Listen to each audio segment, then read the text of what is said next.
faites bien de rester fidèle au programme de Carrefour TV.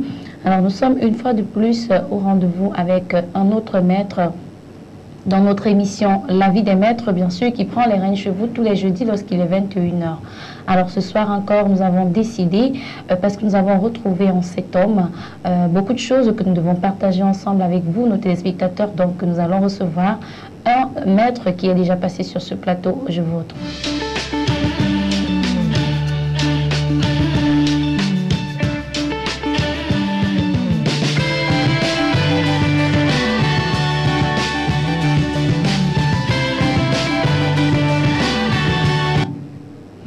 Alors ce soir, je vous le disais tantôt, je suis accompagnée d'un homme qu'on ne présente plus, le maître Benoît Bitton, pour un autre thème. Ce soir, nous parlons de la montagne de lumière. Vous allez être surpris parce qu'il va donner de bout en bout les avantages et même les vœux, je veux dire les recettes, les secrets que regorge cette montagne.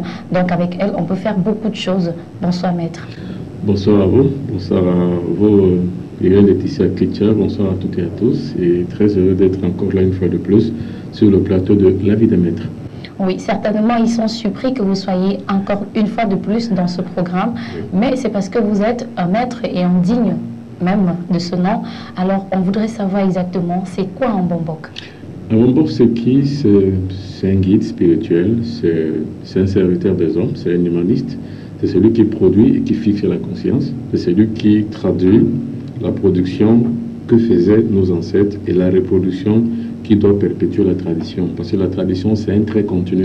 Oui. Mbok, ça veut dire l'ordre, ça veut dire la conscience cosmique, ça veut dire le cosmos, ça veut dire la création. Et le Mbombok, c'est celui qui amenait le garant dans une surface géographique donnée. En ce qui me concerne, le Mbombok que je suis garant d'une tradition, la tradition Bassa de ma tribalité. Oui. Alors certainement, on se demande comment on accède au titre de Bombok, mais alors vous l'avez hérité parce que nos recherches nous montrent que vous êtes de la 17e génération, donc vous portez la 17e génération de votre arbre généalogique, et vous l'avez aussi eu de votre papa qui lui aussi était en Bombok.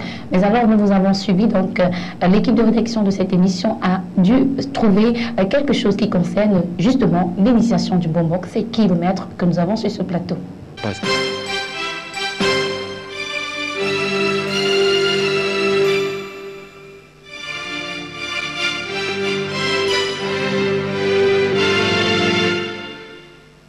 Abombalong lorangera ikola leti bamite mati magen malite John Baseball basuna lokati kwena leti ilanti muruara doheyale uye takiyele umbong emleki ikuilong isebewe le balalo aman lona jobiyam le dikwang na yo besbaso anayes abon bao iye kiki linambolie le hiki muti kede yesintinye mapubi le akonda sali nyuma hormalong yosu anayes abon balong nyambenyen ankenayo timeles balani pi oa ipola yes abon de yosu hong digi kweha digi mase digi minkwe kwa bilamale biba ipola long basa yosu long basa yosu. Quand un peuple perd sa culture, c'est son identité qu'il perd.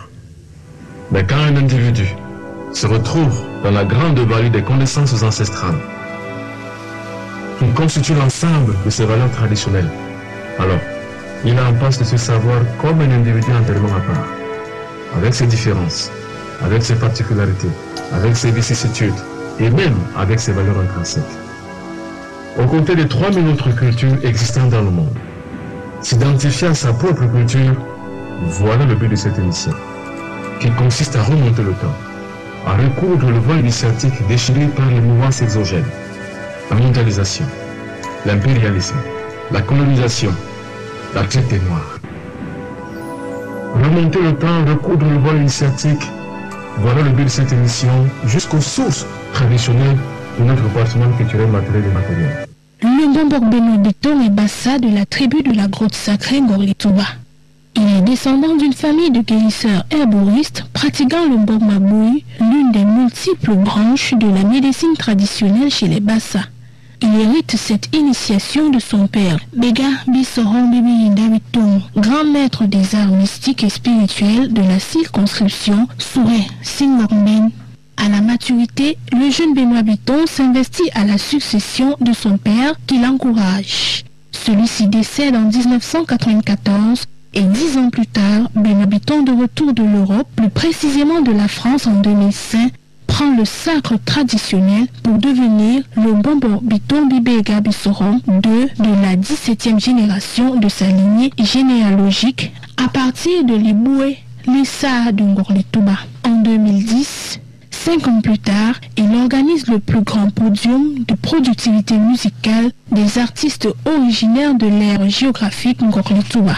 Soirée à Douala-Bercy sous le label de Grand Liten Lingok, au cours de laquelle la confrérie des Bambambok ont diligenté son Libambal Limbok, une sorte de fixation d'un Bambok dans la conscience collective pour que le peuple le reconnaisse comme tel. Il devient alors le premier Bambok à être investi dans sa fonction sociale devant un parterre de journalistes en duplex avec 5 chaînes de télévision, Canal 2, CRTV, LTM, STV et Equinox TV. Un bon message.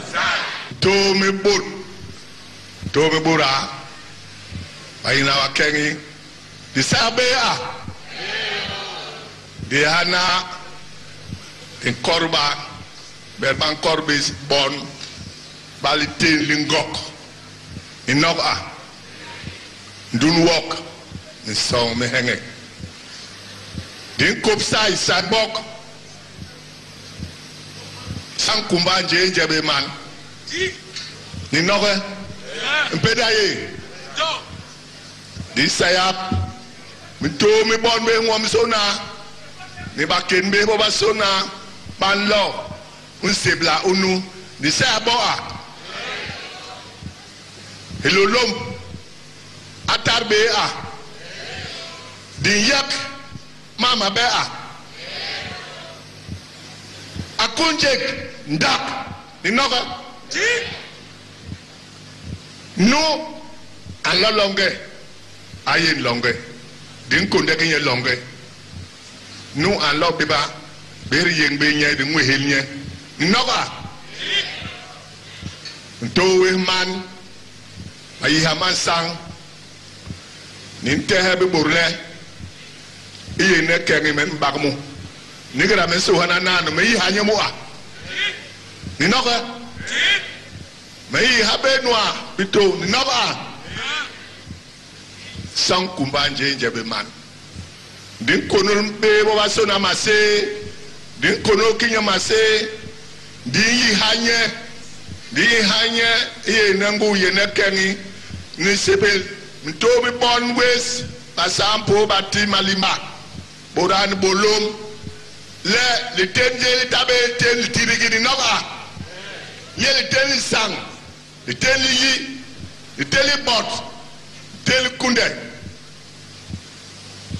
Ambang say, ambang yama say, tiga lena. To ngod penua, me hangala de yinye. Di kono kinya mase, di kono mase la alonga de manyanga.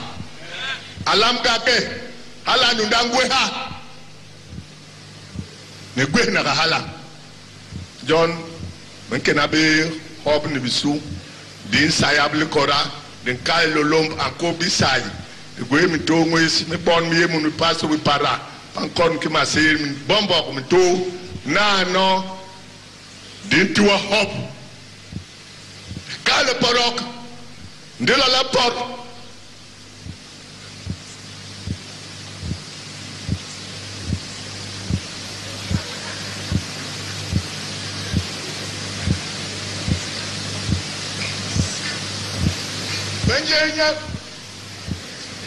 Menjengel belim boka. Ibejes din lul nyok mbayis. Liten lingok. Ijak gwebi.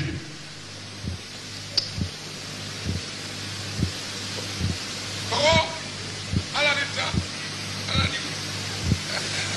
Alani. Amor Messiah. Maintenant, c'est que les bons bombes nous habitons, nous tombons bégab sohong binda bitong, donc un kit boa be job li nok bayek bangan, ngan badakan kam beas, le boa ni sa. Nous sommes là, manin sa yen so yiha. Nous sommes top yebe long. Yebe kora, yebe guha. Amor Messiah.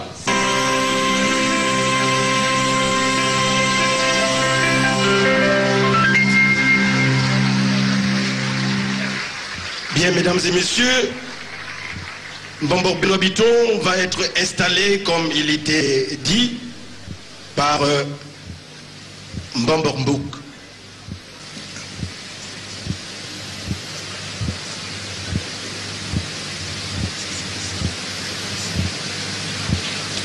Yen, on y paye, ne? Song ayi hawe, ba song ba yi hawe. War bani bana wape, sebel ke blok binyong, etilitel lingok ngul, ne wabang nyu, ne mito me bon. Est-ce que c'est une initiation, maître? Est-ce que c'est inné? Est-ce que vous l'avez reçu parce que vous descendez, vous êtes d'une descendance déjà d'un Mbambok, ou alors c'est juste une initiation? L'initiation, c'est quoi? C'est le début d'une aventure. C'est ce qu'on appelle l'initiation. Initiare, ça veut dire que commencer. Alors, quand on reçoit dans ce genre de sac, ça veut dire qu'on commence une autre vie. En fait, c'est-à-dire qu'on oriente maintenant la société vers une direction. On fixe la conscience sociale et on oriente le peuple vers une conscience beaucoup plus élevée. Oui. C'est pour ça que le Mbambok est un digne fils, mais qui est un guide spirituel. Le guide spirituel, il est comme l'exemple d'un prêtre ou d'un pasteur, mais de façon traditionnelle. Donc on peut dire que c'est une initiation qui donne un sacre, qui donne un pouvoir. Et il faut savoir que le pouvoir est vertical. Ça veut dire que la conscience forte de l'individu qui est initié est devant et le peuple suit derrière. Oui. C'est ça la verticalité du pouvoir idéologique. Alors aujourd'hui donc, où nous vivons un ère de désordre, de règne, de quantité, cette conscience vise à se détériorer. C'est pour ça que le rôle du Mbambok, qui est un guide, qui est un maître, est intéressant et est très indispensable pour la communauté. Justement, vous parlez du titre de Mbambok parce qu'on sait aussi qu'il y en a qui ont juste acheté. Mais comment est-ce qu'on fait pour reconnaître le bon, le meilleur du mauvais? Et déjà, à quoi vous avez assisté tout à l'heure, on appelle ça les Bambalimbok. C'est comme une espèce de représentation extérieure de ce qu'est un initié à l'intérieur d'une confrérie. Le Bambalimbok, ça veut dire qu'on fixe la conscience du peuple sur le devoir d'un nouvel initié qui est fait ou bien qui a été érigé à cette place ou bien à cette direction de l'ordre traditionnel des choses par acquis de son savoir et par acquis de son pouvoir et par la reconnaissance que le peuple lui témoigne. Maintenant, il faut savoir que dans la confrérie Bassa, il existe deux groupes différents. Il y a ce qu'on appelle les Mbok Nkoranton, il y a ce qu'on appelle les Mbok Mabouy. Vous voyez, et moi j'appartiens au Mbok Mabouy. Et il faut savoir que c'est aussi géographique. Ce qu'on appelle le Mbok Nkoranton, c'est chez le Nyongekele. Le Nyongekele, c'est dans la région du centre. Et ce qu'on appelle le Mbok Mabouy, nous, comme moi par exemple, j'en fais partie, nous sommes de la Sanaga maritime. Les Nyongekele, on les appelle les Ngolong et les Babimbi que nous sommes. Nous appelle justement le Babimbi parce que nous sommes de la Sanaga maritime. Donc il y a une grande différence manichéenne entre la pratique du Mbok de ceux qui appartiennent à la confrérie Nyongekele et ceux qui appartiennent à la confrérie Babimbi. Il faut le savoir. Et il faut savoir que les Bassa ont 4 clans. Il y a les Ngolong qui sont du Nyongekele, il y a les Babimbi qui sont de la Sanaga maritime, il y a les Manga qui sont de la Sanaga maritime et il y a les Bikok qui sont de la Sanaga maritime. Et il faut savoir que dans les 4 clans, il n'en existe que 2 qui ont la tradition. Il y a les Babimbi, j'en fais partie, il y a les Ngolong. Et ces deux grandes forces différentielles du Mbok, de la pratique du Mbok, se définissent à travers les pratiques. Ce qu'on appelle le Mbok Goranton, qui sont des Nyongokele. C'est eux qu'on dit on a peur d'un Mbok. Un Mbok, quand il passe, il ne faut pas le toucher. Oui. Quand le Mbok mange, il ne faut pas que les femmes se rapprochent. Cette pratique du Mbok est hétéroclite. Et cette pratique du Mbok également aussi sort de l'ordinaire. Ce sont des pratiques très peu orthodoxes auxquelles je n'adhère pas et que je ne partage pas. Parce que le Mbok est aimé et non craint. Oui. Celui qu'on craint, c'est Dieu. Mais quand on se met à craindre un être humain, ça sort déjà de l'ordinaire. Alors ça, c'est une pratique goétique. Ou alors, en d'autres termes, c'est une pratique satanique. Oui. Donc je peux dire que le Mbok Goranton, ce sont les pratiquants d'un Mbok d'un autre âge qui est dépassé par le temps et par l'espace. Oui. C'est un Mbok qui vise plutôt à une pratique qui va vers la destruction, une pratique qui va vers le bien. Alors moi, je fais partie d'une confrérie de Mbok, Babimbi. Alors cette pratique de la confrérie Babimbi, c'est une pratique assez simple. Ou alors le Mbok est aimé, ou alors le Mbok n'est pas adulé parce que ce n'est pas un seigneur. Le Mbok est plutôt considéré comme un serviteur et c'est pour ça qu'il est au secours du peuple. Oui. Alors donc le Mbok que moi j'enseigne, ce n'est pas seulement un Mbok qui concerne une région donnée. La preuve, c'est que je vais faire des conférences un peu partout dans le monde, oui, m'appuyant sur la connaissance du Mbok. Ça veut dire que le Mbok qui germine en ce temps-là est une valeur cosmique, parce que le Mbok appartient au patrimoine universel du cosmos. Or, quand on parle de la diffusion de la conscience cosmique, on parle forcément de toutes les vertus de l'esprit. Or, quand on parle de la diffusion de la conscience cosmique, on parle forcément de toutes les vertus de l'esprit. Oui. Le bien, le service, l'amour du prochain, le service, la serviabilité, la sociabilité, bref, toutes les vertus sociales qu'on reconnaît donc utilement dans la société comme étant une probité morale de celui qui les porte, de celui qui l'incarne. Oui. Alors, dans ce dispatchement de la bonne, du moins de la santé, encore au service, quand vous êtes au service du peuple, nous avons pensé étudier avec vous ce soir la montagne de lumière. Donc, nous entrons en vif, en fond, je veux dire, nous entrons au fond du thème de cette émission, la montagne de lumière. Donc, à présent, je vous présente un cas théorique. C'est quoi la montagne de lumière derrière? Le Mbok nous dira. L'une des protections les plus puissantes est la montagne de lumière. C'est le puits artésien de lumière dominatrice des ténèbres. Cette forme de protection est puissante et spirituelle. Elle donne droit à une protection approchée par des esprits supérieurs. Mbok, pourquoi l'appelle-t-on la montagne de lumière? Bien entendu, on l'appelle la montagne de lumière parce que c'est justement une montagne de force positive et spirituelle, luminescente, c'est-à-dire que là où il y a une lumière à profusion, et justement uniquement parce que c'est une montagne qu'on se retrouve donc au-dessus de la lumière, donc sur la lumière. Et quand on est donc sur la lumière et avec la lumière, on détruit complètement les ténèbres, on les annule. Et bien entendu, c'est pour ça qu'on appelle cette protection la montagne de lumière. C'est donc dire combien l'énergie spirituelle en activité est au-dessus de toute chose. C'est la protection des protections, si besoin était de le dire. Est-ce à dire par ailleurs que les autres types de protection sont éphémères? Non, les autres types de protection ne sont pas aussi éphémères, non. Mais seulement il faut savoir que dans la protection, il y a une cellule plus puissante encore. La cellule la plus puissante, alors, dans l'émergence même de cette protection spirituelle, c'est quoi? C'est la montagne de lumière. Elle est un peu la protection des protections. Elle est au-dessus des autres protections. C'est-à-dire, quand on atteint le sommet de la lumière, qui est la montagne, en fait, qu'est-ce qui peut être contre nous? Rien ni personne. Mais en même temps, la montagne de lumière peut se réaliser matériellement par la représentation d'un instrument fait à l'image d'une montagne de bougies luminescentes. Mbok, comment le confectionne-t-on? Pour confectionner cet appareil, rien de plus simple. Il faut simplement voir votre forgeron du quartier, qu'on appelle encore un soudeur. Vous voyez donc votre soudeur, vous le faites donc cette commande. C'est-à-dire que à base de fer, le matériau qu'on appelle le fer, il va vous confectionner une histoire comme celle-ci. Vous voyez donc, cette histoire sera comme ça, voilà le trépied, et ce sera ainsi. Ce trépied-là vous le permet donc de tenir debout. Et vous confectionnez donc un truc comme ça, il va donc souder ici, et souder là, et en même temps aussi mettre des espèces de bougeoirs. 3 bougeoirs par côté. C'est-à-dire qu'à l'endroit où on peut faire apposer des bougies. Là également, de ce côté aussi, on met 3 bougeoirs. Mais aussi là, au centre au milieu, on mettra un bougeoir un peu plus haut que tous les autres. Vous verrez donc que voilà le sommet de la montagne. Et les bourgeois qui sont là vont donc porter chacun une bougie.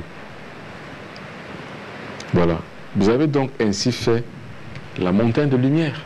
Maintenant, la montagne de lumière n'est pas en elle-même une montagne de lumière.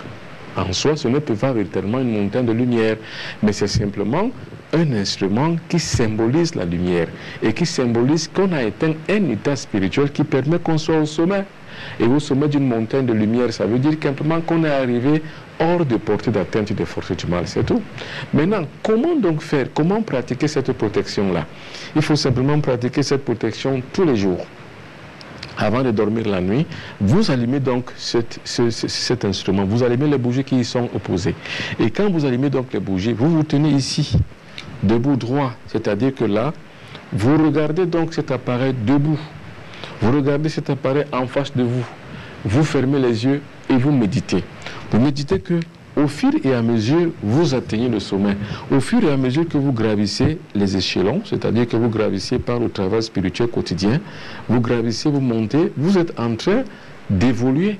Et vous évoluez jusqu'à atteindre la lumière. Quand vous atteignez la lumière, vous êtes donc dans la lumière. Et vous êtes donc dans le secret des dieux. Et quand vous atteignez le secret des dieux, ce sont les dieux qui vous protègent. Et quand on parle des dieux, il faut faire une métaphore en parlant d'anges. Ce sont les grands anges qui vous protègent parce que vous avez atteint la lumière. Alors, qui atteint donc la lumière a atteint l'apogée de la réalisation spirituelle. Rien ne peut contre lui. Il a atteint Dieu. Il est avec Dieu. Et si Dieu est avec nous, qui peut être contre nous? Personne. Bien qu'étant complexe et difficile à faire, la montagne de lumière est le sommet de la protection. Les esprits supérieurs se chargent de protéger les disciples et les conduisent dans les chemins de la prospérité et de la réalisation. C'est la protection des disciples de la lumière, caractéristique à un état de spiritualité avancée. C'est dire tout court que pour celui qui a atteint la lumière, les forces du mal restent inexistantes. Merci Mbombok. Alors, c'était l'explication du Mbombok, du moins le cas théorique. Je vous conseille de rester fidèle à ce programme car nous allons voir encore dans ce programme toujours le cas pratique aussi même, les vertus de la montagne de lumière. Mais avant, qui est censé utiliser cette montagne de lumière, maître? Déjà, c'est l'initié. Alors, quand je parle d'initié, c'est qui? C'est quelqu'un qui a acquis une certaine célérité mentale. Qu'est-ce que j'entends par célérité? C'est le pouvoir de l'esprit, c'est le pouvoir de la pensée. Oui. Il faut savoir que l'énergie sur la pensée, ça veut dire que qui a développé sa pensée peut être sûr et capable de pouvoir faire ce qu'on appelle une prière active. Oui. Ça veut dire qu'une prière qui réagit et une prière qui agit. Une prière agissante est différente d'une prière passive. Parce que la prière passive, quand vous allez à l'église, par exemple, le prêtre parle, il prie, dit notre Père, et vous dites Amen. Ça ne veut rien dire et vous n'avez pas prié. Vous avez simplement été la réplique d'une oraison quelconque. C'est-à-dire que quelque chose qu'on a dit de façon machinale, vous répondez aussi. Oui. Alors la participation donc dans le mode de prière, c'est quoi? C'est que de façon psychique, de façon mentale, de façon élémentale, de façon physiologique, biologique et physique, l'individu participe à 100% à son élucubration mentale et à sa cohésion spirituelle, physique, triptyque qui permet qu'il puisse arriver à atteindre le sommet. Ce que j'entends la plupart du temps et j'appelle le centre magnétique cosmique afin que ceci puisse lui être accordé. Oui. Alors, on ne peut avoir donc ces acquis spirituels fortuits à l'intérieur de soi que si on passe par l'initiation. Oui. C'est pour ça que l'initiation est très importante. Alors celui qui peut donc utiliser cette montagne de lumière, c'est un initié, c'est tout. Oui, un initié d'où on voit le disciple de la lumière. Mais le disciple de la lumière également doit avoir un mental assez fort pour emprunter le chemin parce qu'on sait aussi que le chemin de la spiritualité n'est pas un chemin, du moins on dit souvent que c'est un chemin à double tranchant. Bien sûr, c'est un fil à double tranchant. Ça veut dire que d'un côté comme de l'autre, ça tranche. Vous y allez de main morte, ça vous tranche. Et quand je dis ça tranche, il ne faut pas avoir peur. Ça ne veut pas dire que ça vous fait du mal. Oui. Ça veut simplement dire que vous allez aller d'échec en échec. Mais vous y allez de main forte, avec une forte conviction intime. Vous y arriverez. Alors maintenant, celui qui se prête donc à cela, sache que ce n'est pas un jeu. Oui. C'est une reconversion de son propre mental, donc de sa conscience. C'est un acte qu'il fait maintenant vis-à-vis du cosmos. Il a un corps à corps avec les forces de la nature.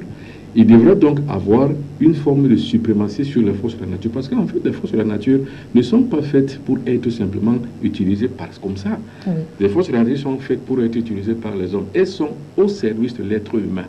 Maintenant, il faut comprendre le mécanisme de ces forces.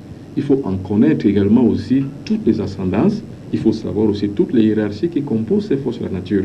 Il faut savoir et connaître les différents plans de manifestation psychiques, physiologiques, puissants, cosmiques, afin de pouvoir comprendre maintenant leur utilisation. C'est ce qu'on appelle en fait la magie. La magie, c'est l'utilisation de ces forces de la nature pour pouvoir réaliser des choses bonnes ou mauvaises en fonction de sa conscience. Alors c'est l'être humain qui est mauvais ou bon, mais les forces, elles sont là. Oui, la répétition dont étant la mère de la science, maître, pourquoi lui avoir donné le nom de montagne de lumière? Et justement, parce que quand vous en regarderez son anatomie, vous verrez que c'est sous forme d'une montagne. Et cette montagne, finalement, a incrusté les bougeoirs contre lesquels ils vont se poser des bougies qui seront allumées. Ça va donc faire un effet de miroir. Oui. Alors cet effet de miroir reste aussi en miroir avec l'esprit de celui qui l'utilise. Ça veut dire que ce miroir donc là, que l'esprit utilise également aussi, devient aussi une lumière. Donc en fait, la montagne de lumière qui est à l'extérieur est comme cette montagne de lumière qui est à l'intérieur. Oui. C'est donc ça, si vous voulez, la symbolique même de l'élévation spirituelle. Vous arrivez au sommet, puis rien ne peut rien contre vous. Parce que le sommet, c'est la loi supérieure. Et tout ce qui est bas, tout ce qui est inférieur, tout ce qui est pratique négative, maléfique, sorcière, ne peut pas vous attaquer parce que en fait, vous êtes hors d'atteinte et hors de portée. Oui. Alors, à côté de la montagne de lumière, donc au nom de la montagne de lumière, on affile le synonyme de l'arbre de vie. Tout à fait. L'arbre de vie, c'est ça. C'est-à-dire quoi? Ça veut dire que la manière dont l'univers est composé avec ses forces, et ça se représente symboliquement par toutes les traditions. Il n'y a que les Africains qui ne connaissent pas la plupart du temps leur propre symbolique. Oui. Mais demandez à 10 Africains, au moins 8 vont vous parler de l'arbre séphirotique. Or, l'arbre séphirotique est dans la Kabbale juive. Donc tout le monde la connaît parce qu'en fait, elle appartient à une autre culture. Or, l'Africain, qu'est-ce qu'il fait? C'est une auto-négation de sa propre culture. Alors ici, donc, par le travers de votre émission, je tente de réveiller donc la conscience de l'Africain et de lui faire comprendre qu'il a un arbre de vie qu'il ne connaît pas. Oui. Alors, puisqu'il ne connaît même pas et qu'il voudrait savoir, bien sûr, parce qu'il faut toujours connaître ce qui nous entoure, la spiritualité, c'est notre socle, c'est notre essence, je ne cesserai jamais de le dire. Donc, nous avons chacun de nous, un arbre de vie. Mais alors, est-ce que vous le connaissez? C'est quoi l'arbre de vie? Regardez. L'arbre de vie. La dimension spirituelle de notre culture a été escamotée, truquée et tronquée par des mouvances exogènes, c'est-à-dire l'impérialisme, la colonisation, le modernisme. Il nous appartient désormais, à nous Africains, à chacun de nos peuples, de reconstituer une plénitude sacrée qui définit l'émanation de l'essence divine dans notre culture. Cette essence est enfouie dans le conceptacle du temps et de l'espace que l'univers a établi dans chaque peuple. Ce conceptacle est l'arbre de vie. L'arbre de vie est le symbole du pouvoir universel où fusent toutes les énergies cosmiques. Toutes les propriétés physiques et métaphysiques y sont contenues. Les compléments énergétiques et mystiques bondent dans ces éléments que constitue l'univers, notamment l'eau, la terre, le feu, l'air et l'éther.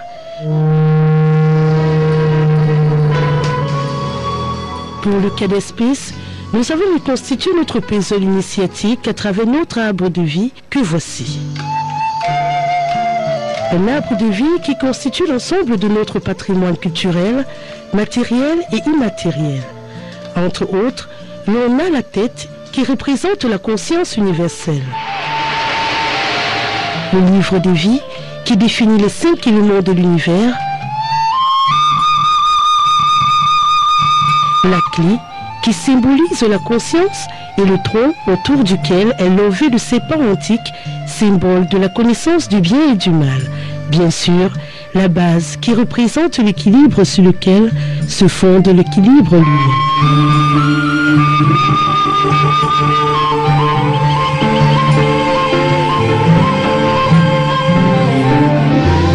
Alors, vous venez de regarder l'arbre de vie, encore appelé du moins le synonyme de montagne de lumière, aussi accompagné de ces 4 éléments. Donc, les 4 éléments de la vie est composé aussi, donc l'arbre de vie est aussi composé de ces 4 éléments.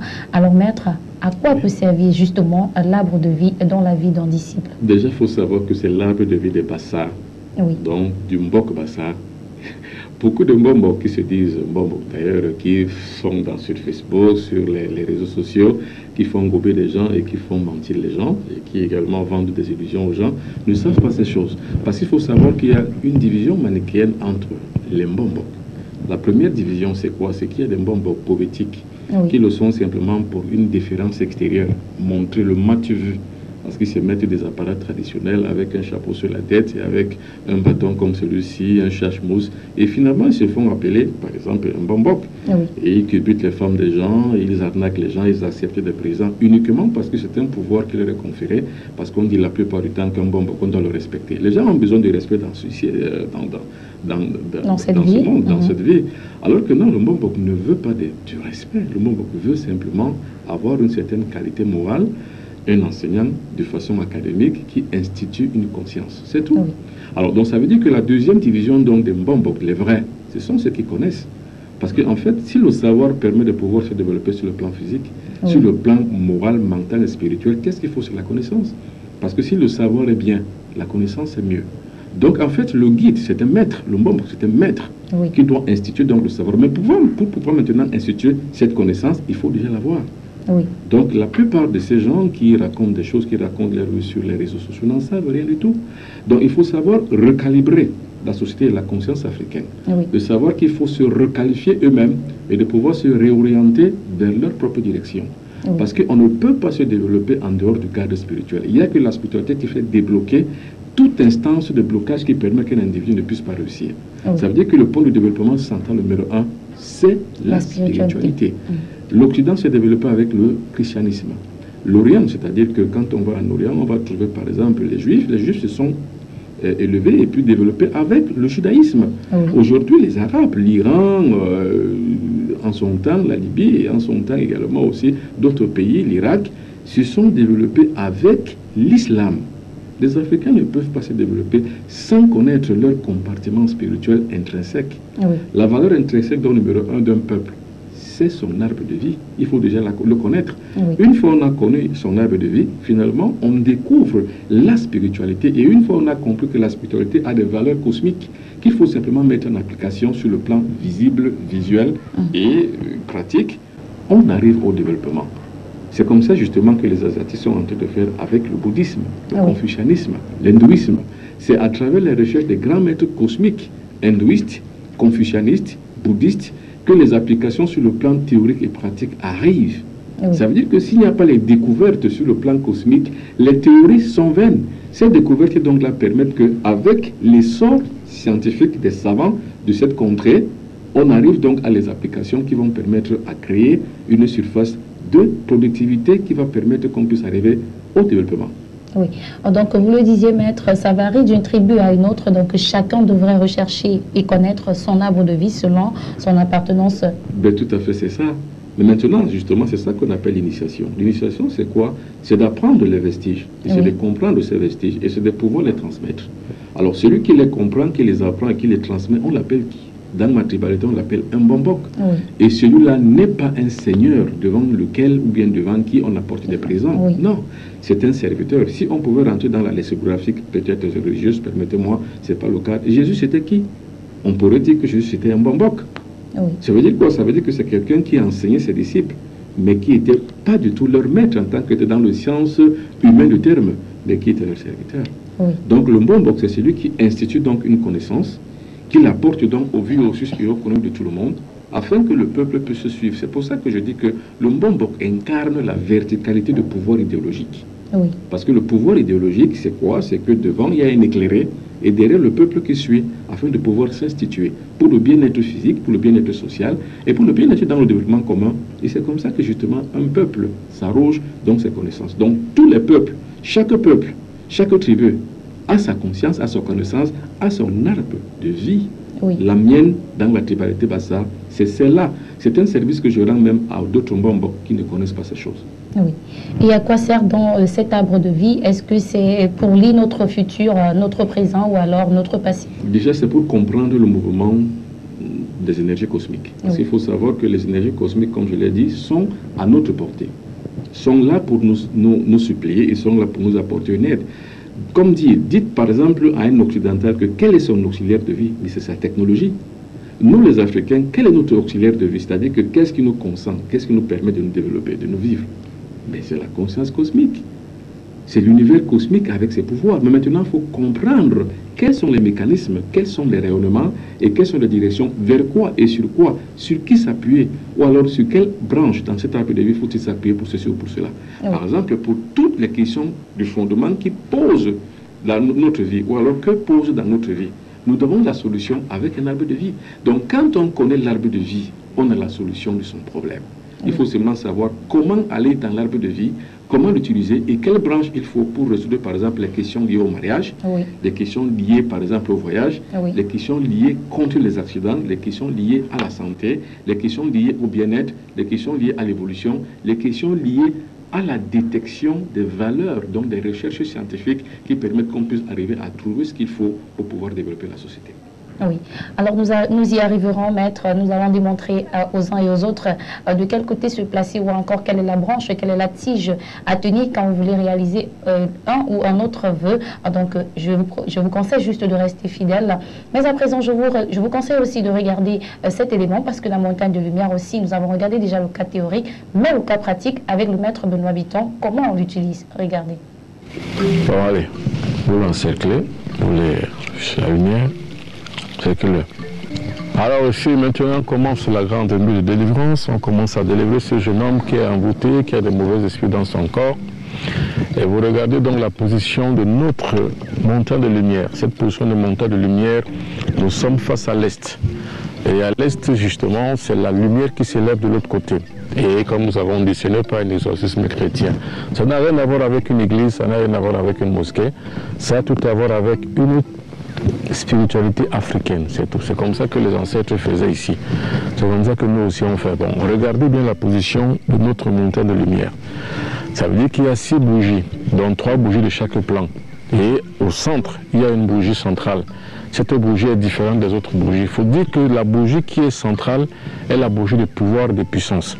Bon, alors maintenant, tous ceux qui vont imposer la main sur ce jeune homme sont investis d'une puissance qu'ils ont décuplée dans leur corps. C'est comme ça que ça se passe.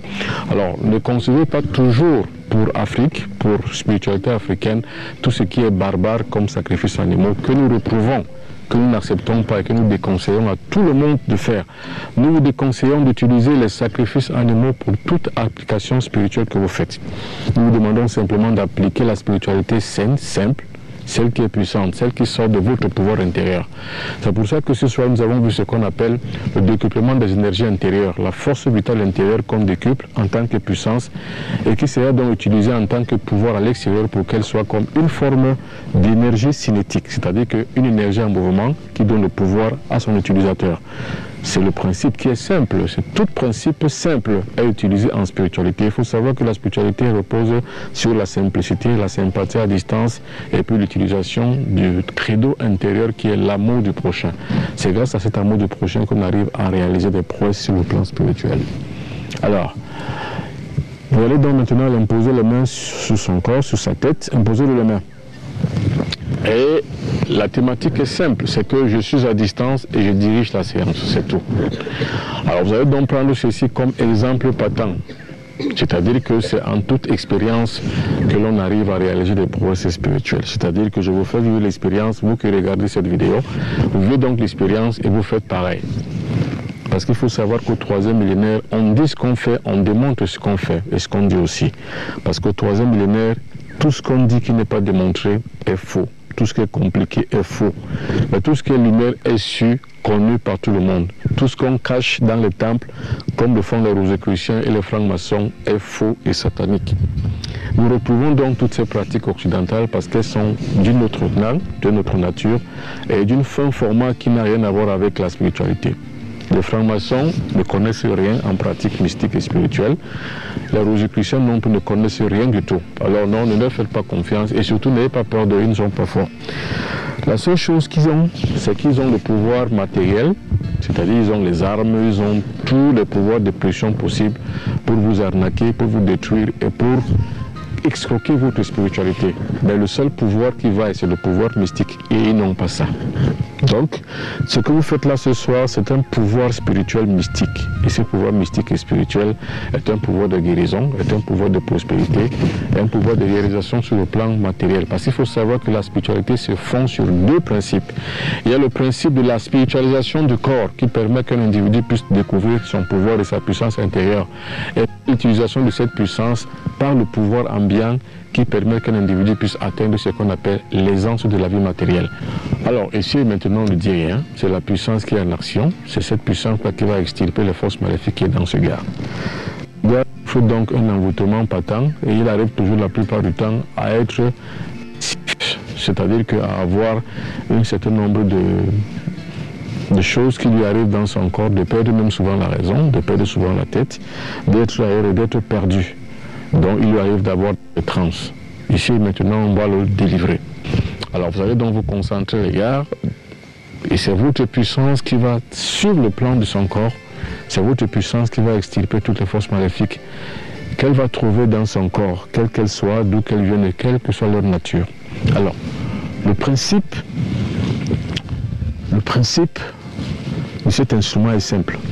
C'est-à-dire quoi? C'est-à-dire qu'avoir une faveur. La faveur sur le plan mystique et sur le plan spirituel, c'est de pouvoir réaliser un vœu. Or, le vœu, il peut être la guérison, il peut être la pauvreté, donc avoir un vœu pour pouvoir réussir à sa vie, à une activité, et pour également aussi influencer une situation à distance. C'est ça qu'on appelle un vœu. Ici, maintenant, il s'agit d'un vœu de guérison. Alors, ce vœu don de guérison est utilisé par un support. Il faut savoir que l'application sur le plan matériel de l'énergie spirituelle qui est en soi, de l'énergie vitale qui est en soi, de l'énergie potentielle qui est la puissance et de l'énergie cinétique qui est le pouvoir dépend d'un support. Ici, c'est le support qu'on utilise. Et ce support, donc, là, est subdivisé en deux flancs. Le premier flanc qui est à gauche, c'est le bannissement. Le deuxième flanc qui est à droite, c'est la réussite, c'est le succès, c'est la réalisation sur le plan matériel. Et de l'exercice de la puissance décuplée en soi pour pouvoir être ému par la puissance que nous exerçons sur un produit, sur un individu ou sur une situation qu'on appelle le pouvoir. Donc, attention. Ne confondez pas puissance et pouvoir. Puissance, c'est l'énergie qui dort encore. Quand on la réveille, elle devient magnétique. Et quand on l'utilise maintenant sur un individu, elle devient un pouvoir. C'est ce pouvoir donc là que vous devez donc avoir utilisé. C'est ce qu'on appelle la spiritualité africaine. Et la spiritualité africaine, elle ne se vit pas dans les temples. Elle ne se vit pas non plus pas sur les livres, parce que la tradition africaine, elle est orale. Elle se vit par expérience. Dieu également aussi est oral. Dieu n'est pas les écrits. Dieu n'est pas un livre. Dieu n'est rien d'autre qu'une expérience mystique qu'on vit. Alors c'est cette expérience mystique que vous vivez ici maintenant.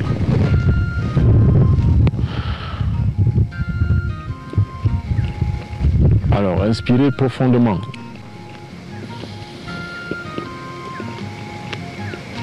Fermez les yeux. Vous expirez profondément en direction de sa tête.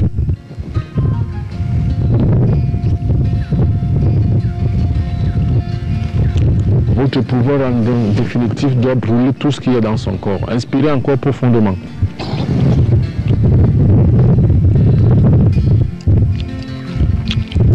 Expirez profondément sur son corps, sur sa tête. Maintenant, vous déposez carrément sur sa tête, en touchant réellement.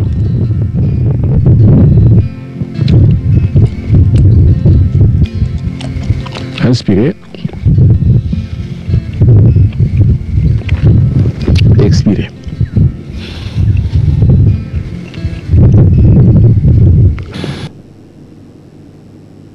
Alors, nous venons d'assister là à un vœu, donc à une réalisation, à une retraite spirituelle, si vous le voulez, où on a assisté à une délivrance d'un jeune homme plein d'esprit maléfique avec le maître Benoît Bitton. Nous dirons donc, n'avons pas failli à l'adage qui dit que l'exemple vaut mieux que la leçon.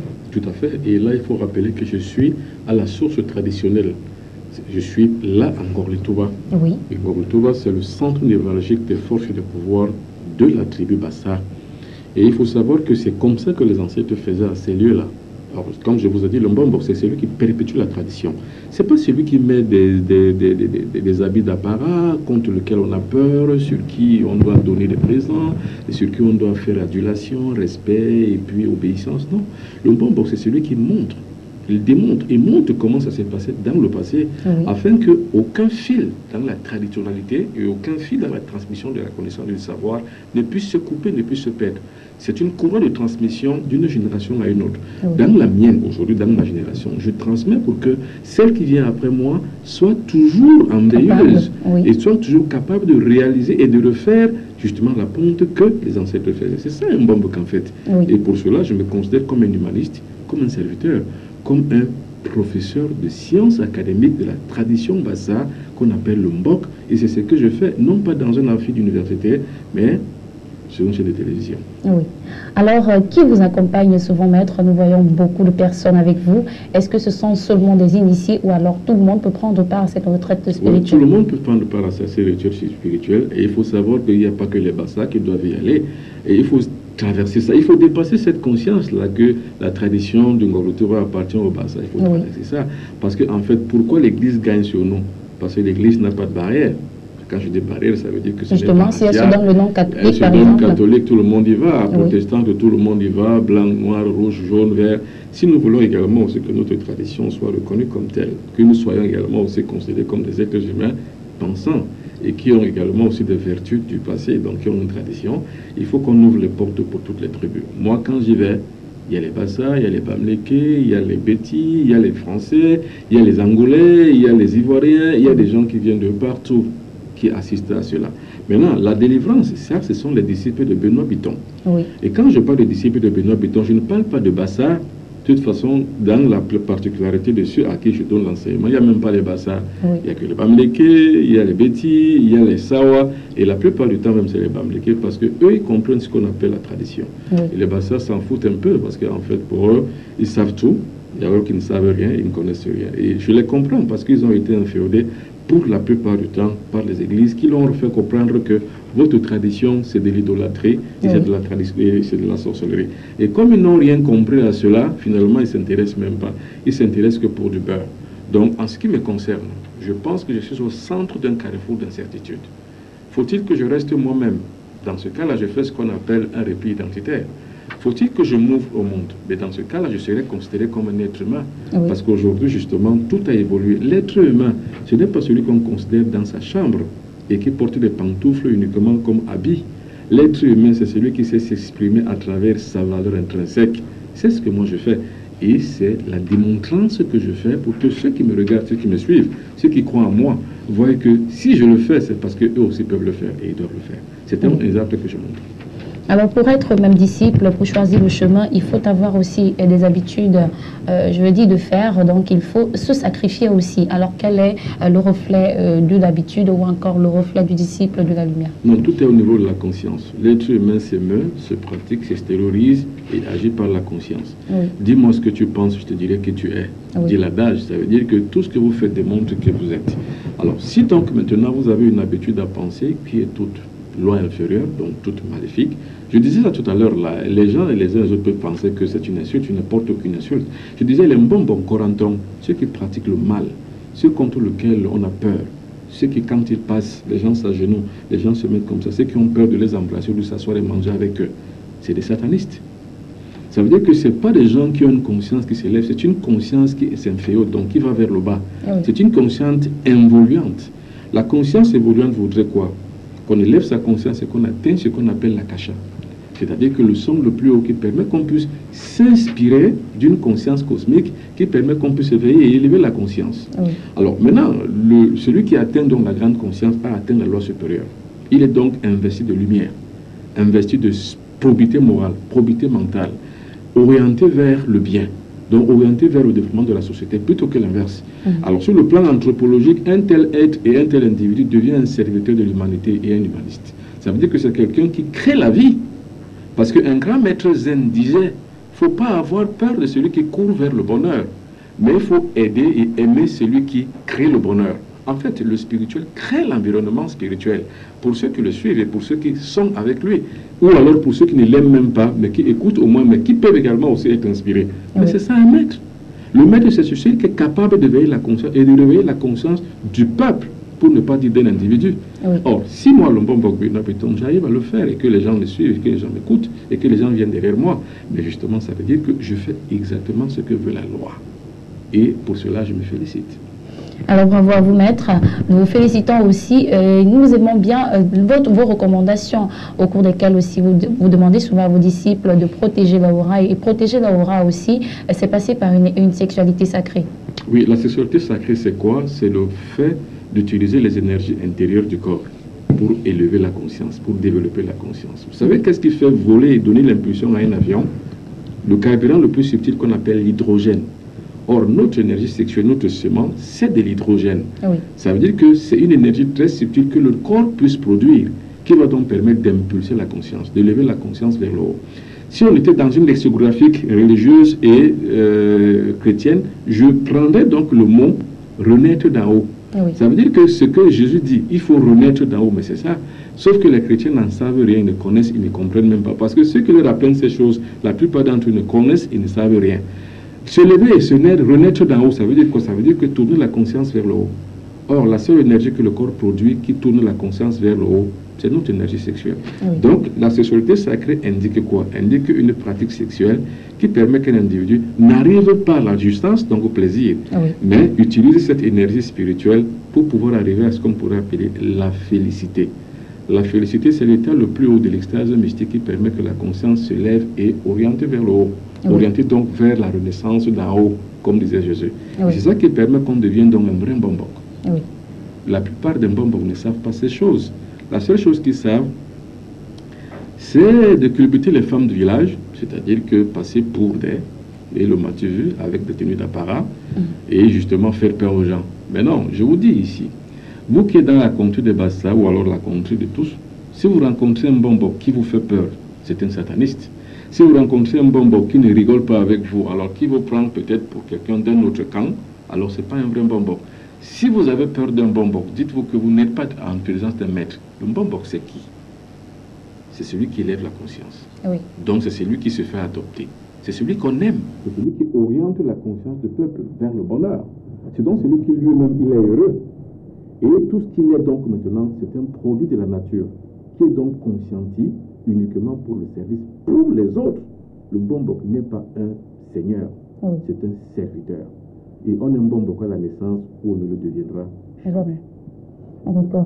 Alors, pour ceux qui ont compris et qui ont adopté, du moins qui ont accepté d'être les disciples du Maître, pour vous-même qui aspirez aussi, certainement vous vous posez la question de savoir c'est quoi la sexualité sacrée. Alors, la sexualité sacrée en image, regardez et comprenez de quoi il est question. Tous les disciples devraient déjà avoir maîtrisé la sexualité sacrée. Faire l'amour n'a jamais été un mal ou un péché. Faire l'amour est d'ailleurs une grande dimension spirituelle qu'on doit arborer dans sa vie. Aucun individu, fût-il Jésus, fût-il Mahomet ou fût-il quelque autre soit que possible dans l'univers, n'a pu arriver à l'élévation spirituelle sans passer par la terrible voie sacrée qu'est la magie sexuelle. Il faut passer par là afin d'arriver à l'élévation spirituelle. D'ailleurs, même le feu cosmique est intérieur, nous l'avons dit. Le feu cosmique intérieur n'est autre chose que notre énergie sexuelle. C'est le carburant qui élève notre conscience vers Dieu. C'est ce seul carburant qui est le talent. Le talent, l'huile qui doit luire afin que nous puissions être comme la lumière du monde, devra donc être nourri par le feu sacré. Et ce feu sacré est cosmique. En soi, il n'est autre chose que notre énergie sexuelle.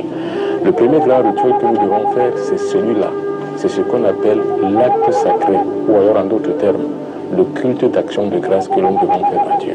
Alors comment ça se passe dans ce premier rituel?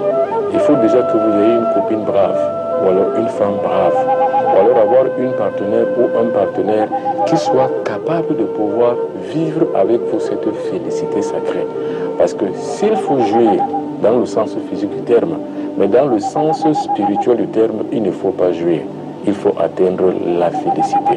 Parce que jouir est indiqué par l'érotisme, mais par contre, la félicité est indiquée par l'élévation spirituelle, donc par le nativisme. Renaître d'en haut, ça veut dire justement aboutir à une sexualité qui permette que l'on puisse ouvrir les plans supérieurs. Une fois on a ouvert ces plans supérieurs, on atteint donc maintenant l'extase mystique. C'est cette extase mystique qui n'est autre chose que la félicité, ou alors en d'autres termes, qui est autre chose que la lumière subliminale de notre conscience. Quand on l'atteint ainsi, on y est. Alors, quand on est donc avec une femme, ou alors une femme, on est avec un homme, Le tout, c'est d'éviter de jouir. Il ne faut jamais jouir. Parce que la jouissance déperdit le corps, déperdit l'être, déperdit les corps de l'être. Mais par contre, la rétention de la jouissance n'est autre chose que l'élévation interne, ou en d'autres termes, la jouissance interne, qui permet que l'individu, au lieu de jouir, donc d'aboutir à un libre plaisir, si minime soit-il, il faut simplement arriver à la félicité, qui n'est autre chose que le contraire du plaisir sexuel. Le nativisme, la renaissance spirituelle, on l'aboutit seulement en faisant l'amour, mais en se retenant et en se gardant de jouir. Il ne faut jamais jouir. D'ailleurs, la jouissance est appelée la fornication. Ça veut donc dire que le problème de fornication n'est pas un problème typiquement théologique ou religieux, qui voudrait dire que forniquer, ça veut dire faire l'amour entre deux conjoints qui ne sont pas mariés. Non, même en étant mariés, on pratique la fornication quand on va dans le sens du plaisir. Deux personnes mariées légalement, religieusement, civilement, qui ont un état civil, peuvent aussi concourir à la fornication quand ils font l'amour par érotisme et non par nativisme. Bref, quand on pratique la sexualité par érotisme, c'est-à-dire par l'aboutissement à la jouissance physique, on est un fornicateur. Par contre, qu'on soit marié ou non, quand on a une activité sexuelle dans le but d'atteindre la félicité, c'est-à-dire le nativisme, on renaît d'en haut, donc on s'élève spirituellement. C'est pour ça que dans l'acte sexuel, il faut éviter de respirer. Il faut d'abord commencer par le préliminaire, c'est-à-dire l'homme et la femme se caressent. Dans leur mouvement de caresse, ils sont en train de réveiller en eux des sensations profondes qui vont faire aboutir à l'élévation de l'adrénaline. Une fois on aboutit à l'élévation de l'adrénaline, donc au summum du plaisir, donc du désir, ils peuvent donc commencer par faire l'amour. Ils font l'amour selon les positions qu'ils veulent, mais à condition de ne jamais jouir. Alors, ne jamais atteindre la jouissance, c'est ce que nous retenons de cet élément, la sexualité sacrée. Mais alors, je suis toujours accompagnée du maître Benoît Bitton et vous regardez la vie des maîtres en ce moment. Alors, maître, faut-il que les deux partenaires soient tous deux initiés? L'initiation, c'est quoi? C'est le commencement. Oui, tous deux peuvent commencer. Oui. Eh bien, c'est ça l'initiation. Et il faut savoir que c'est le sommet de l'initiation. On peut même ne pas aller dans des ordres, dans les églises, ou alors on peut même ne pas s'inscrire dans une école d'initiation. Et on travaille simplement sexuellement avec son partenaire ou sa partenaire à la maison. Oui. Les deux consentants pour une élévation spirituelle pleine et commune, ils y arrivent.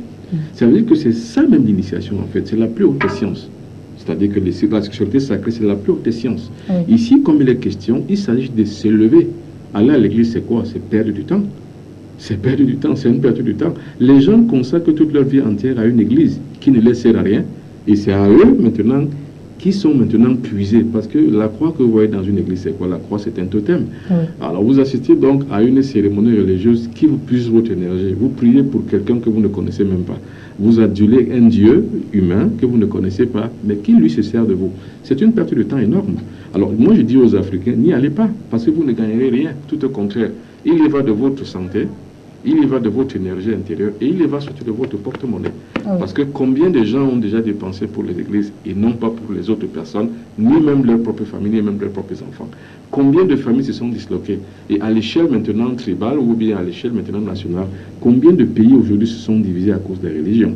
Par exemple, le cas du Cameroun, au nord c'est l'islam, au sud c'est le christianisme. Il est difficile en ce moment-là qu'on ait une cohésion sociale et nationale. Oui. Donc, ce que je peux dire, c'est que la sexualité sacrée, c'est la science des sciences. La science des sciences. Alors, maître, revenons à la thématique de ce soir, donc la montagne de lumière. Est-ce qu'avec elle, on peut donc arriver, parce que c'est un exercice pas facile, est-ce que pour ceux qui n'y arrivent pas, est-ce qu'ils peuvent utiliser cette montagne de lumière pour le vœu, du moins pour les aider à arriver à la sexualité, à pratiquer la sexualité? C'est que quand vous avez donc la montagne de lumière, vous vous initiez avec. C'est pour ça que je dis, les gens, vous allez par exemple à la Rose-Croix. J'aime citer les deux là, parce que c'est les deux qui sont les plus populaires en Afrique. La Rose-Croix à Morque et la franc-maçonnerie, qui ne vous diront rien, qui ne vous donneront rien, ni même ces choses. Les gens, comme à l'église, passent leur vie à la Rose-Croix et à la franc-maçonnerie sans en avoir aucune connaissance pratique. Alors, les inconvénients, c'est simple. Surtout, je m'adresse à vous qui êtes en Afrique de l'Ouest. Moi, j'ai fait l'Afrique de l'Ouest, j'ai fait le Togo, j'ai fait le Bénin, j'ai fait la Côte d'Ivoire. Je connais un peu les pratiques et les mentalités. Ce que je veux dire est que la somme des sacrifices animaux que vous faites dans votre vie, au cours de votre vie, et en association avec d'autres personnes, d'autres membres de votre famille, c'est qu'à la longue, vous périssez. Quand je dis vous périssez, ce n'est pas que vous mourrez forcément, mais c'est que rien ne marche dans votre vie.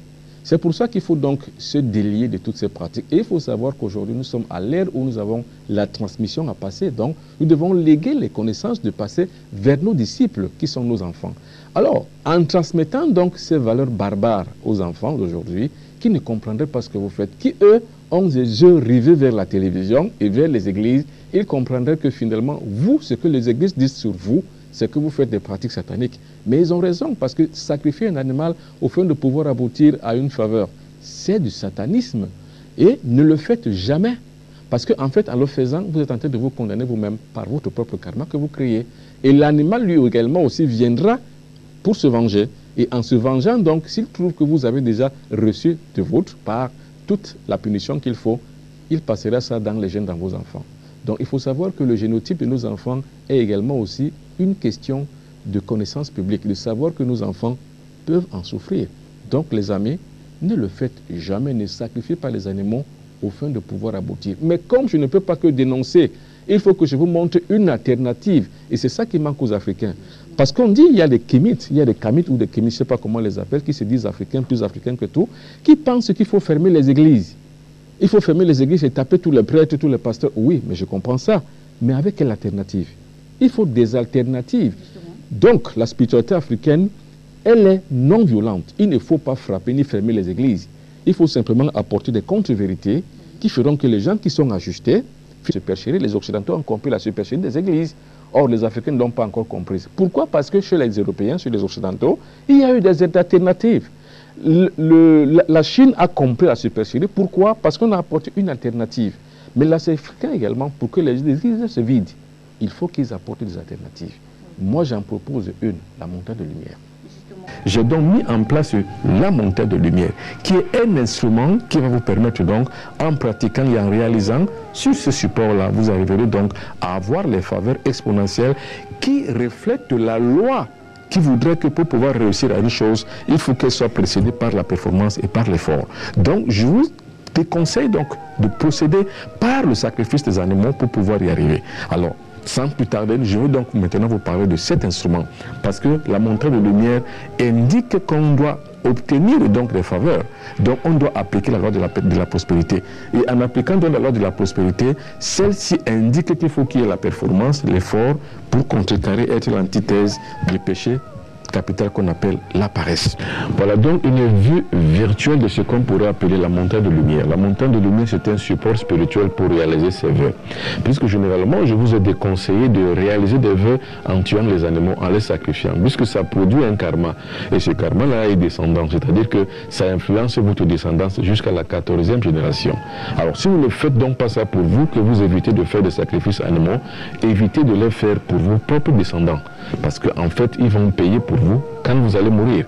Et ça n'arrange pas vos affaires, puisque en fait, quand vous pratiquez un sacrifice animal, vous croyez avoir réussi, mais non, vous avez encore compliqué le problème.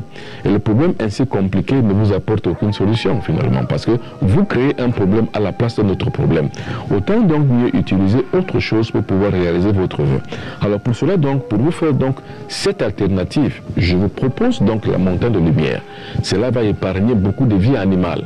Alors regardez donc comment il est placé cette vue. Alors cette montagne de lumière donc a deux flancs. Il y a le flanc gauche et le flanc droit. Et puis au milieu il y a donc une bougie. Et cette bougie là, je rappelle qu'elle est plus grosse. Ce sont des bougies blanches.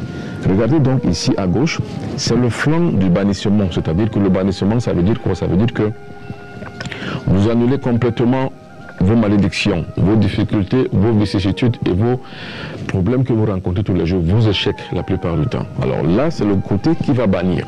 À droite, c'est le côté de la bénédiction. C'est-à-dire que ici, vous devez recevoir les faveurs par rapport à vos demandes.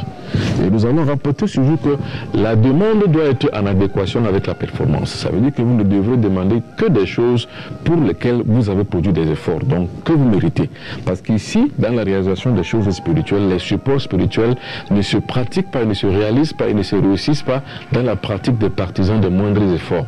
Ça veut dire quoi? Par exemple, vous êtes un élève, vous voulez réussir dans votre examen, vous n'apprenez pas. Et vous croyez qu'en faisant un sacrifice animal, vous allez réussir. Peut-être là, vous pouvez, parce que c'est une pratique satanique, mais en réalisant avec le support spirituel qu'on appelle la montagne de lumière, vous ne pourrez pas réussir. Il faut donc avoir été un élève brillant toute l'année, c'est-à-dire que ayant étudié, ayant vu et revu tous les programmes, ayant été assidu au cours, assidu aussi aux répétitions, assidu surtout aux études le soir, une leçon que vous avez vue à l'école. Là maintenant vous avez la performance. Et quand cette performance est en adéquation avec la demande, donc avec le vœu, vous réussirez. Mais si jamais vous voulez donc réaliser la montagne de lumière que vous n'êtes pas en adéquation avec la performance, vous n'allez pas réussir. Attention, par exemple, si vous voulez réussir à votre examen et que vous n'allez pas à l'école, ou alors que vous n'étudiez pas vos leçons, vous n'allez pas réussir. Mais maintenant, dans le cas où vous avez la performance que vous avez déjà acquise, c'est-à-dire que vous avez appris vos leçons par exemple, et que maintenant par des concours de circonstances, la stratégie cosmique, de façon peut-être sorcière, voudrait mettre à mal vos efforts, en ce moment donc là vous allez bannir. Ça veut dire si vous avez par exemple des sorciers ou alors des membres de votre famille ou alors les gens de votre entourage qui voudraient vous voir échouer, qui ont fait des pratiques pour que vous échouiez, vous allez bannir ça. Si votre karma vous empêche, par exemple le karma de votre père ou de votre oncle ou alors de votre famille, vous empêche de réussir à vos choses, tout ce que vous faites ne réussit pas, vous le bannissez. Mais en ayant toujours la performance, ça veut dire qu'en ayant toujours l'effort à produire. Vous voulez du travail, vous voulez être par exemple un banquier ou travailler à la banque, avoir un poste de comptable, vous devrez avoir d'abord le diplôme de comptable. C'est pas que vous n'avez pas un diplôme et vous voulez donc pouvoir à un poste qui est important mais qui n'est pas le vôtre du fait que vous n'avez pas la capacité intellectuelle de l'avoir.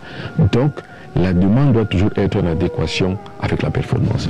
La bénédiction donc maintenant sur flanc droit, c'est pourquoi justement la performance qui doit précéder votre action file donc tout droit inexorablement vers le succès. C'est pour ça qu'on parle de bénédiction. Et maintenant enfin, au milieu il y a la plus grosse des bougies, donc de tous les 7 bougies, voilà la plus grosse. Celle-là est donc la bougie de validation. Ça veut dire que qu'il en soit ainsi. Ça veut dire quoi? Ça veut dire que vous avez banni à gauche, vous avez créé donc un mouvement de succès, donc de bénédiction à droite.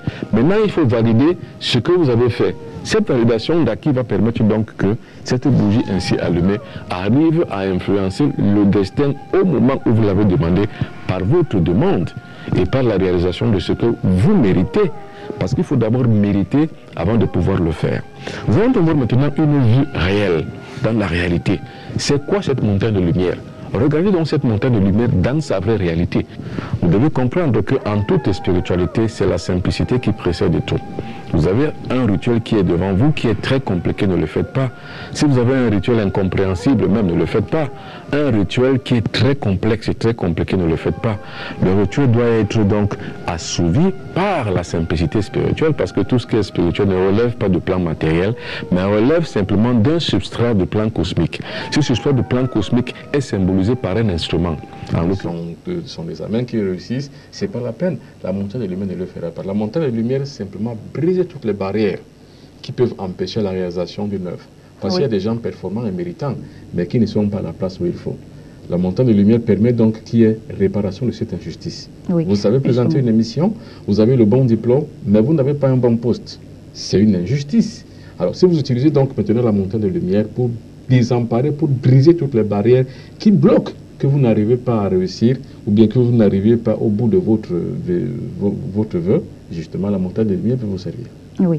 Alors nous avons regardé non seulement la montagne de lumière en éléments, mais ici même présentement devant nous, nous avons une montagne de lumière et nous parlons tout au début de cette émission des branches. Maître, à quoi nous servent chacune de ces branches? Alors ça c'est déjà la branche centrale, ça c'est la branche de l'équilibre. Et nous avons la branche du bannissement à gauche, c'est-à-dire que ici, c'est le principe qui peut être conçu comme tout ce qui est négatif dans notre vie. C'est-à-dire que blocage, ça veut dire que manque de succès, manque de volonté, tout ce que nous avons qui nous empêche de réussir. Donc on doit donc bannir ça, donc mettre ça de côté et bannir. C'est ce qu'on appelle le renvoi. Et ici maintenant c'est la branche droite où justement nous estimons que nous avons le pouvoir, nous avons le devoir, nous avons la performance. Il faut qu'on réussisse. Alors là justement cette branche-là va nous servir pour cela. Et maintenant la branche centrale c'est la validation, c'est-à-dire que déjà il faut dire ce qu'on veut. Il faut valider ce qu'on a demandé. On a demandé le bannissement à gauche, on a demandé l'appel à droite, c'est-à-dire que la réussite, le succès, la réalisation. Ici maintenant, qu'est-ce qu'il faut faire? Il faut valider. Ça veut dire qu'il faut qu'il en soit ainsi. À l'église, on dirait Amen, ça veut dire qu'il en soit ainsi. Oui. Alors, mais nous, on ne va pas dire qu'il en soit ainsi parce que ça ne relève pas de notre lexicographique mystico-spirituel africain. On va simplement dire que c'est la foi. Oui. Ici, c'est l'organe de la foi. Ça veut dire qu'ici, maintenant, c'est le pilier central qui alors ajuste l'équilibre. Et qui, grâce à qui, comme on a banni, ici on a fait l'appel, donc on a demandé, alors celui du milieu va faire acquérir, va faire équilibrer, donc va rendre justice. Vous voyez que c'est comme une balance de justice. Oui, ça veut dire quoi? C'est la justice qui doit se remettre en place. Donc on peut donc dire que la montagne de lumière, c'est un instrument de justice cosmique. Oui. Attention, il ne s'agit pas ici d'utiliser pour les paresseux un instrument qui va leur permettre de réussir à tout. Je le dis face à la caméra et à vous qui êtes témoins et au monde entier qui est témoin, parce que les Occidentaux adorent ça. Les Occidentaux adorent quand les Africains pensent que tout ce qui est facile va leur permettre de réussir. Ils applaudissent et ils en rigolent. Oui. Alors il faut que nous, Africains, nous comprenions que si aujourd'hui nous ne réussissons pas, parce que nous croyons que Dieu peut tout faire, même si nous on ne fait aucun effort. Dieu ne peut rien. Et il faut que les Africains sachent que le Dieu qu'on les a montré, qu'il peut tout, il n'existe pas, c'est un faux Dieu. C'est un Dieu conçu, fabriqué, celui qu'on appelle Jéhovah. Les Occidentaux appellent Yahweh. Oui. Ça, c'est un Dieu fabriqué. Ce n'est pas un Dieu qui est au ciel, en fait. En fait, ça veut dire qu'au ciel, il n'y a pas... De toute façon, on s'embrouille quand on dit que Dieu est au ciel. Et c'est vrai, parce que ce Dieu qu'on a mis au ciel, il n'agit pas. Il n'agit pas et il ne réalise rien. Donc, les Africains aimeraient donc avoir ce genre d'instrument qui les permet que, assis chez eux dormant, ils veulent voyager sans décoller. Oui. Ça veut dire qu'ils veulent réussir sans faire aucun effort. Cet appareil, ce n'est pas pour ça. Je dis bien cet appareil n'est pas pour ça. Je le dis et je le redis 100 fois de suite. Cet appareil, ce n'est pas pour ça. Oui. Ce n'est pas pour croire que vous allez allumer la montagne de lumière ou l'acheter ou la faire confectionner. Tout ce que vous allez demander, vous allez l'avoir. Vous vous trompez. Je dis bien que vous vous trompez. Il faut bien que la télévision soit témoin de ce que je dis. Oui. Et je ne vends pas les illusions. Je dis que pour rééquilibrer les forces, parce qu'il faut savoir que nous vivons dans un univers qui est fait de forces. Alors, pour équilibrer les forces, vous voyez donc, voilà les deux branches, ça équilibre, oui. C'est ce qu'on appelle la dualité. Cette branche centrale fait ce qu'on appelle interactivité dialectique. Ça veut dire quoi? Ça veut dire que vous avez la branche de gauche où vous bannissez vos erreurs, oui. vos fautes, vos péchés, vos blocages, vos échecs, vos malédictions, vous les bannissez oui. en allemand de ce côté. Ce côté, maintenant, c'est un principe mystico-spirituel et mental. C'est une question de pensée. Et quand je dis que penser, ça veut dire que l'énergie suit la pensée. Il faut qu'on me comprenne très bien. C'est une loi mystique. L'énergie, là, c'est ce qu'on appelle la célérité. Oui. La célérité, la puissance et la vitesse par laquelle l'exécution mentale se fait sur une situation donnée. Il faut donc savoir que la célérité doit agir. Ça veut dire quoi? Je suis méritant de ce que je veux. Mais je n'arrive pas parce qu'il y a des blocages devant moi. Alors, je rééquilibre donc en utilisant le principe cosmique oui. qui voudrait que d'un côté, il y a une forme d'énergie, de l'autre aussi. Mais sur le plan central, ce qu'on appelle le pilier central, il y a régulation cosmique. Donc il faut qu'il y ait l'ajustement et la justice. En ce moment donc là, ce principe-ci, qui n'est pas un instrument de sorcier, je veux dire que qui n'est pas un instrument qui confère un succès quand on est couché ce soir et on dort. Oui. Il n'y a que Dieu qu'on pense, les chrétiens, que Dieu qui est au ciel, vous allez vous coucher, vous mettre à genoux, ou alors vous allez mettre vos pieds, les croiser, et commencer, lui, à vous donner les présents. Non, ça ne se passe pas comme ça dans ce monde. Il faut travailler. Et c'est pour ça que je dis, je répète, la demande doit être en adéquation avec la performance. Vous allez donc reproduire donc la justice, afin qu'il y ait donc cet équilibre qui permettra que rien ni personne ne puisse s'opposer à votre succès. Oui. C'est ça qui est la vérité, comme disent les Ivoiriens. L'heure de la spiritualité africaine a sonné.